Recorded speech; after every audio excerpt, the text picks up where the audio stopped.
السلام عليكم شباب، كيف حالكم؟ إن شاء الله تكونوا بخير. اليوم راح نلعب لعبة جيتنج اوفر أو لعبة أبويدر. خليكم مع المقطع، ولا تنسوا تعطونا لايك واشتراك في القناة.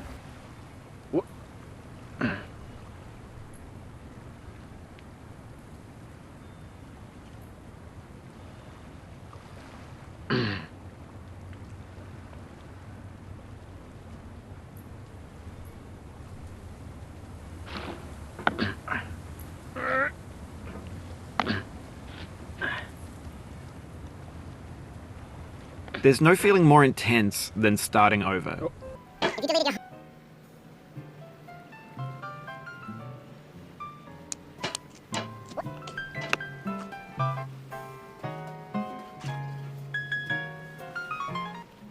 won some money at the casino, and then put all your winnings on red, but it came up black. If you got your best shirt dry cleaned before a wedding, and then immediately dropped food on it. If you won an argument with a friend, and then later discovered that they just returned to their original view. Starting over is harder than starting up. If you're not ready for that, like if you've already had a bad day, then what you're about to go through might be too much. Feel free to go away and come back. I'll be here. Alright, thanks for coming with me on this trip. I understand if you have to take a break at any point. Just find a safe place to stop and quit the game. But don't worry, I'll save your progress, always, even your mistakes. This game is a homage to a free game that came out in 2002 titled Sexy Hiking. The author of that game was Jazwa, a mysterious Czech designer who was known at the time as the father of B-games. And B-games are rough assemblages of found objects. Designers slap them together very quickly and freely, and they're often too rough and unfriendly to gain much of a following. They're built more for the joy of building them than as polished products.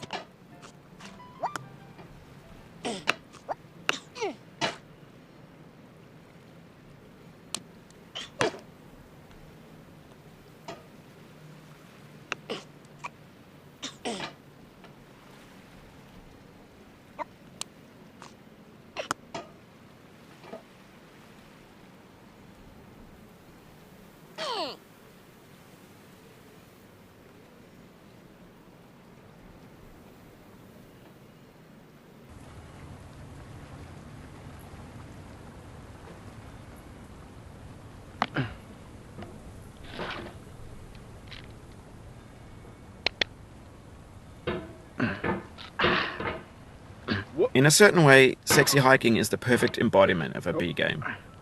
It's built almost entirely out of found and recycled parts, and it's one of the most unusual and unfriendly games of its time. In it, your task is simply to drag yourself up a mountain with a hammer. And that act of climbing, in the digital world or in real life, has certain essential properties that give the game its flavor. No amount of forward progress is guaranteed. Some cliffs are too sheer or too slippery, and the player is constantly, unremittingly in danger of falling and losing everything. Anyway, when you start Sexy Hiking, you're standing next to this dead tree that blocks the way to the entire rest of the game. It might take you an hour to get over that tree, and a lot of people never got past it. You prod and you poke at it, exploring the limits of your reach and your strength, trying to find a way up and over. And there's a sense of truth in that lack of compromise. Most obstacles in video game worlds are fake. You can be completely confident in your ability to get through them once you have the correct method or the correct equipment or just by spending enough time. In that sense, every pixelated obstacle in Sexy Hiking is real.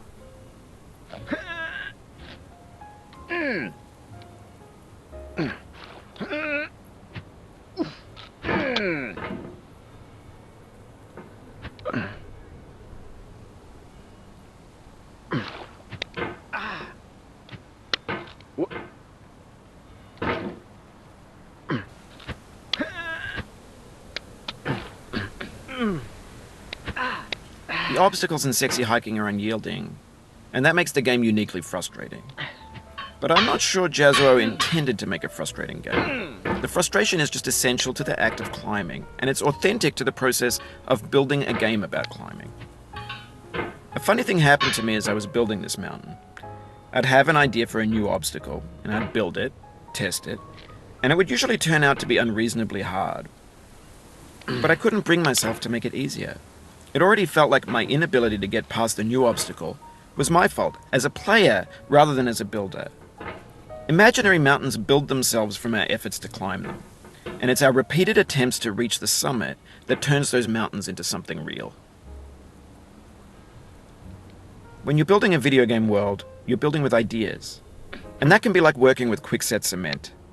You mold your ideas into a certain shape that can be played with, and in the process of playing with them, they begin to harden and set until they're immutable, like rock. And at that point, you can't change the world. Not without breaking it into pieces and starting fresh with new ideas.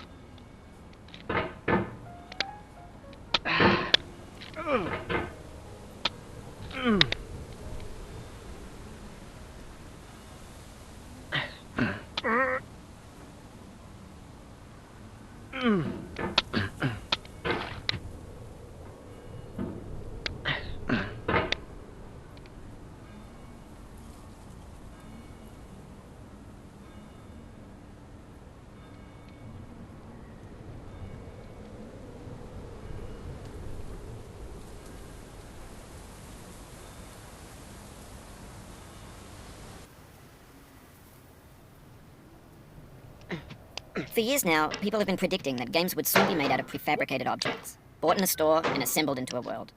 And for the most part, that hasn't happened, because the objects in the stores are trash. I don't mean they look bad or that they're badly made, although a lot of them are.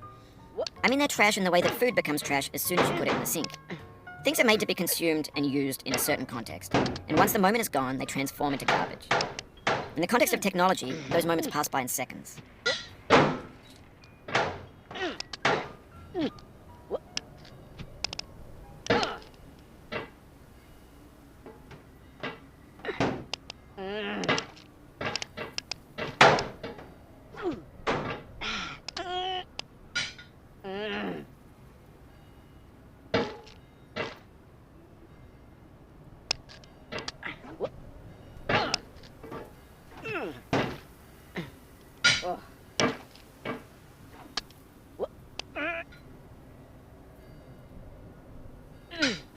No.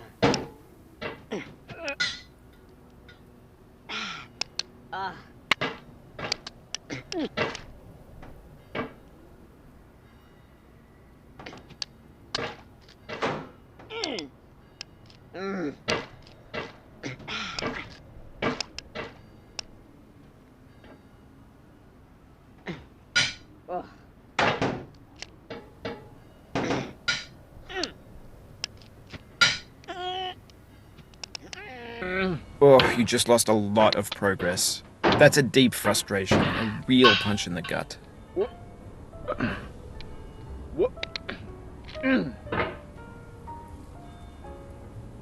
Over time, we've poured more and more refuse into this vast digital landfill that we call the internet. It now vastly outnumbers and outweighs the things that are fresh and untainted and unused. When everything around us is cultural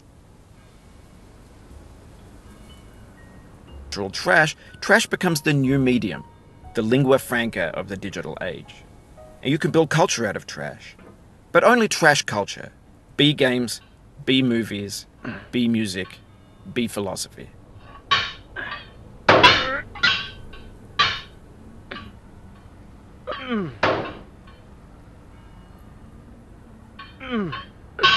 Maybe this is what digital culture is.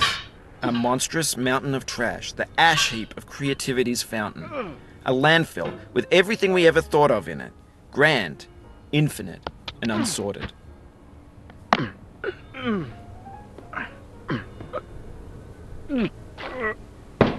There's 3D models of breakfast, Gen X's fanfic novels, scan magazines, green screen Shia LaBeouf, banned snuff scenes on LiveLeak. Facebook's got lifelike bots with unbranded adverts and candid shots of Kanye and Taylor Swift mashups, car crash epic failed GIFs, Russian dashcam vids, discussions of McRibs, discarded, forgotten, unrecycled, muddled, rotten, untitled. Everything's fresh for about 6 seconds, until some newer thing beckons, and we hit refresh.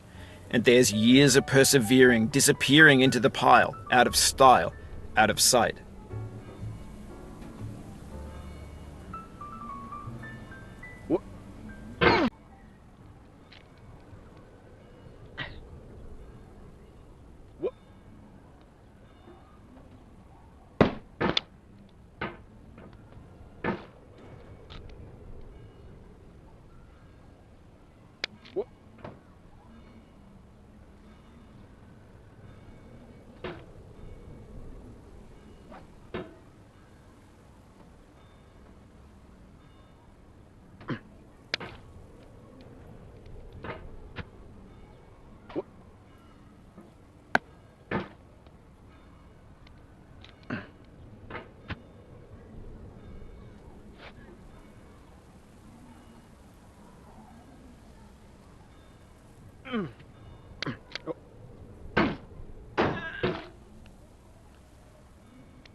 In this context, it's tempting to make friendly content that's gentle, that lets you churn through it but not earn it.